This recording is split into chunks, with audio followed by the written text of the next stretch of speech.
finally over the sickness. I'm back. Did you miss me? Man, well, while I was gone, we had a crazy past couple of days if you were a Titans fan. So let's talk about it. Get in here. Welcome to From the Cheap Seats.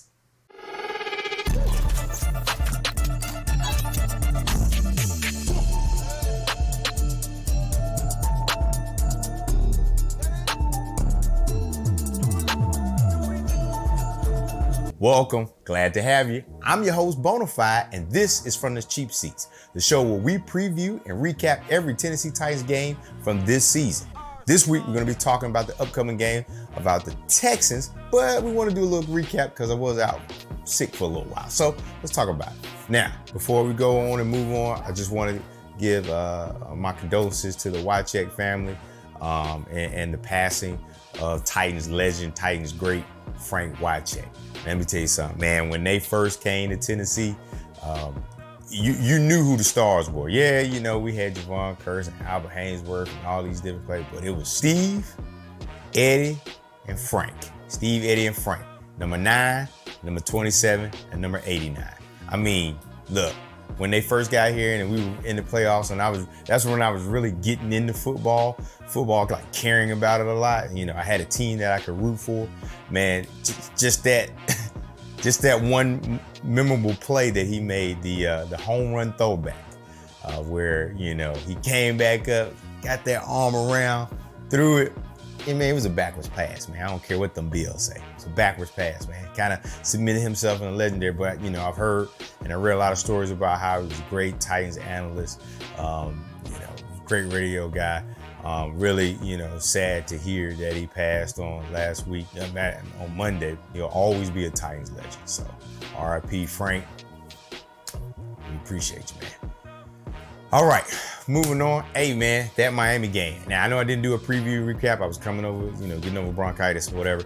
But let me just talk about it for a quick couple of seconds while we got a chance here. Man, that joint was crazy, all right? First of all, that is why you stay to the end of the game, because you never know what's going to happen in a game. You never know. Like, it may not work out in your favor that time, but sometimes it does. Teams were 0-767 when trailing by 14 with less than 5 minutes in the game. That was the craziest stat. But now that stat has a 1 instead of 0 because the Tennessee Titans did it, man.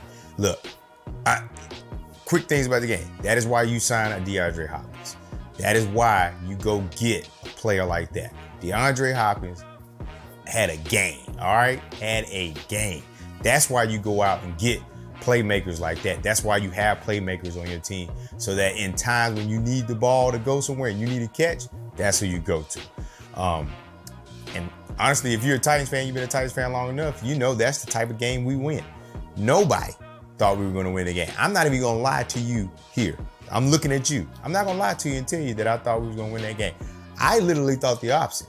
I thought there was no way possible that we were going to go down to Miami and face Tua and McDaniels and Hill and Waddle and beat that team. And we did that. It came back and beat them when the game was, I mean, them boys were celebrating. They were up 14 points. I would celebrate too. And hey, but that's it. That's why they play the game. Will Levis, QB1. I ain't even gonna talk about it no more. That's the future of the franchise right there. Will Levis, let's build around him. Tajay Spears, moving the needle. Big, super huge game. I go back to the Titans Instagram, Twitter account. You see, he was mic'd up all game. That boy was working. Will Levis won angry runs. I'm going to just let you go find that clip on Good Morning Football. But I'm going to put a picture up here of Jalen Ramsey, because that boy got folded. I know it was a big quarterback running at full speed to a cornerback that's like 190 pounds, but that was just poor tackling from Jalen Ramsey. Poor tackling from Jalen Ramsey. And he got folded up. But it's exciting to see what the offense can do if we get some, upper, above average offensive line play, things like that, and maybe we get another few playmakers in free agency. we could be kind of dangerous, especially with Will at the quarterback. Man, let me tell you something. Before, we're almost done with the little recap for them. The defense showed out, man, especially without Jeffrey Simmons. Fulton was out, but that secondary looked really, really, really good. I ain't even gonna lie to you, especially covering Jalen Waddle, all the, obviously we had some problems, but all of those playmakers, yeah, we did a good job, man. Harold Landry had like 3 sacks. R&Q was always in the backfield, forced Tua into a lot of bad mistakes all night, especially when Hill went out of the game. Hill came back in the game, he still was a factor, but Tua couldn't just, it was too disruptive. So great game plan by Bowen and Vrabel on that. Also, one more thing.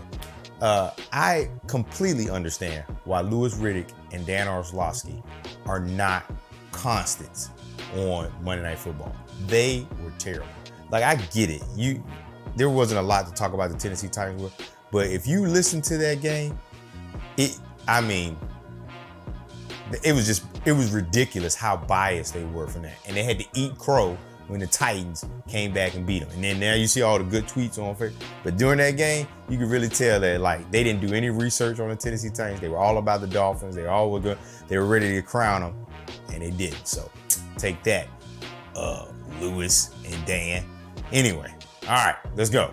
Game preview. We got the Texans coming up. And guess what? We're not going to get Levis versus Stroud because CJ got a concussion. We'll talk about that later in the injury report. But he ain't practiced. He got a concussion, I guess, against the Jets. And he's probably not looking good to play on Sunday. So they got Mills. And a lot of their weapons, Tank Dell on IR. Nico Collins didn't practice. So on paper, this looks like a game we should win, but we already know how that goes because just look at the Monday night game. On paper, it looked like we about to get blown out of the stadium. So that is why you play the game. So on paper, it looks like we might win, but I'm not sure. We got to be focused because we cannot have a big letdown after such an emotional win. Because on Monday night, that was an emotional win. I don't care who you're talking about. So I got the utmost confidence in Will because if you start the game off and you throw a pick 6, usually it ain't gonna go your way that day. But that Monday night game really showed his mental fortitude and his ability to put bad mistakes behind him and continue to be aggressive without making the same mistake over again. He just needs to learn how to slide more. I can't have him taking too many of those hits. Now, again, we're playing the Texans at home, and you already know what that means. It's throwback city, baby. So yeah, we wearing the throwbacks. So that's even more pressure to get the dub. But we'll see. But you can't never go wrong with the throwbacks. All right, who's in and who's out? All right, I don't even have to tell you. Big Jeff is going to be out this week. They already said he was going to be out a couple of weeks. This will be week number 2. He's on a recovery for the knee injury that he suffered to the game. Now, Kyle Pecco, who came in the game and did a valiant job, is out. He's on IR. And he's on IR with Christian Fulton. Yes. And during the press pool, Christian Fulton didn't even know. He told the pressers that, I didn't know I was being on IR until you guys told me. Stop the cap. Stop the cap. See, that's why I'm not in the press pool, because that's what I would have yelled out because he knew what was going on IR. But yeah, we'll talk about him in a little bit. Autry and Brewer on there with some limited participations with a neck and a knee. Gibbons was a DNP for the second day in a row, but Wednesday was a walkthrough, so it was estimated. So we got to keep an eye on both of those. Like I said earlier, Houston is hurting. Literally, Will Anderson and CJ Stroud. Will is on there for ankle. Our DNPs, both of this, I don't think they're playing, but you add Collins and Fant and their cornerback Thomas and a whole bunch of LPs for Noah Brown, things like that, and they are looking thin, things like that. So we got to keep an eye on that because, like I said, injuries are going to play a big role in this game and how this game goes. All right, Bonafide banter. Hey, I haven't done this in a minute, but I feel like, since I was out for a few videos, seems like a good time to do it. There are a lot of fans that are mad that we are winning. Yes, I know. They are upset that we are winning because every win pushes us further down the NFL draft order. And let me tell you something. I'm here to tell you, Bonafide, I ain't one of them fans. I'd rather win than lose and be in the top 3. I'm telling you that right now. Do you miss out on a potentially generational player? Yeah, there's evidence to say that, if, you draft at that position, they're a good player, but there's also evidence to say the likewise. But I'm telling you right now, this is just me. I don't really care. I'm a fan. I care about the draft when the draft comes up. But if I'm watching the game as a regular season game, I want my team to win on Sunday, on Monday, on Thursday, on Saturday, in London, in America, Mexico. If they playing and it count, I want them to win. That's it. I don't want no L's. Draft position be damned. All right. So, Christian Fulton, he up out of here. Like him going on IR and him being surprised by that is only an indication of what I think the team is going to do. He ain't gonna be returning. I don't think they're gonna pick up his 5th-year option. And in my opinion, we're gonna probably be looking for another cornerback in free agency and draft. I think we re-signed Sean Murphy-Bunting. I think he's doing a good job, but I know we're gonna be looking for a cornerback and probably a top tier one. And this is all Christian Fulton's fault. He did this to himself. All he had to do, and I ain't even talking about the injuries, but when you're on the field, all you had to do is play sound defense, play things like that, and he probably would have gotten the bag from us. Probably would have got the bag. It wouldn't even been it'd probably be contested. He wasn't gonna be the highest paid corner in the league, but he was gonna get a deal for us. But now he's gonna have to go out, him and his agent are gonna have to go out with that bad tape and see if they can find another deal. And he'll probably find another deal, things like that. Hey, think about it. Monty Rice got cut from us and he got picked up by the Saints. So, hey, teams are always looking for players that they think they can fix. So, he'll get a shot somewhere, but that's just another failed J-Rob pick that, never amounted up to what he could have been. And speaking of that, Treylon Burks. Yes, this dead horse I am still smacking the heck out of. Because somebody posted a video, and I'm going to try to find it. Either I'll post it up here or I'll post a link in the description of all the routes that Treylon Burks ran during that Miami game. The game where we needed all offensive weapons. And that boy was out there doing cardio. He wasn't a factor. Like, he wasn't. I don't even really know, was he trying to get open? Because some of those routes left a lot to be desired. I mean, the man, look, And I like I said, I'm beating a dead horse, but Fwords dropped a tweet, and I'll put it up here, where we talked about his tiers of free agent wide receivers that are going to be available and things. Now, remember, I told you we got a lot of draft capital available to us coming up.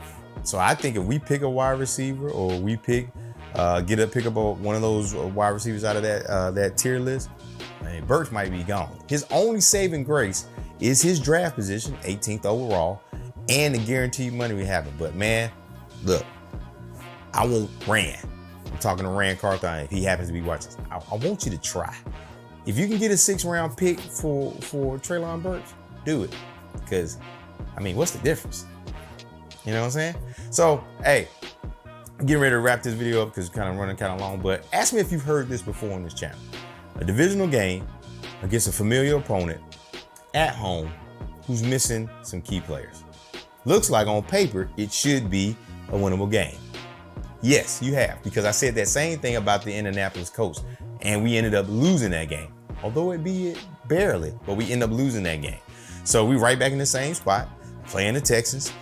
So I know we're gonna fight no matter what, because the Monday night game gave me hope. Sorry, I'm a fan. So it gave me hope. Mills is a decent enough quarterback that he could possibly make some things work, but I don't think they got enough pieces healthy enough to do it on offense and on defense. But you'd be surprised, man. These are the games where people step up and get paid because they had that. Remember that one game they had against the Titans, man? Nobody had them. They had to back up. Yeah, it's one of them games. So, I think if we could take this victory, it would go a long way, helping us, and look, it'd be the first time we won back-to-back games in the season if we win this Sunday. So my prediction, hey, we're at home. We're pretty good there. We only lost one. I think Will Levis and Hopkins continues to do their thing. I think Spears continues to do his thing with, Henry does his thing. And the defense continues to shine. Harold Landry kind of leads that effort. You know what I'm saying? So continues. I want the streak to continue.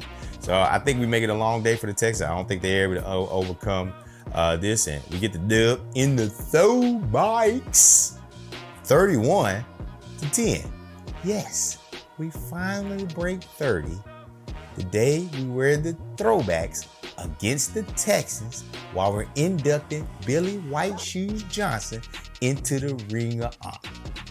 See how it all works out? That's the kind of football karma you need to get out of that slump. All right. Hey, so tune into the next episode. We're going to recap this Texans game, and we're going to talk about the good, the bad, the ugly, and what happens. Don't forget, we're doing our Road to 1K giveaway. So if you're a subscriber to the channel, you're automatically entered in to win a Tennessee Titans Oilers throwback jersey once we hit 1,000 subscribers. So don't forget to like, comment, share, and subscribe. Because like I always say, there's plenty of room in the section for all of us. Tighten up.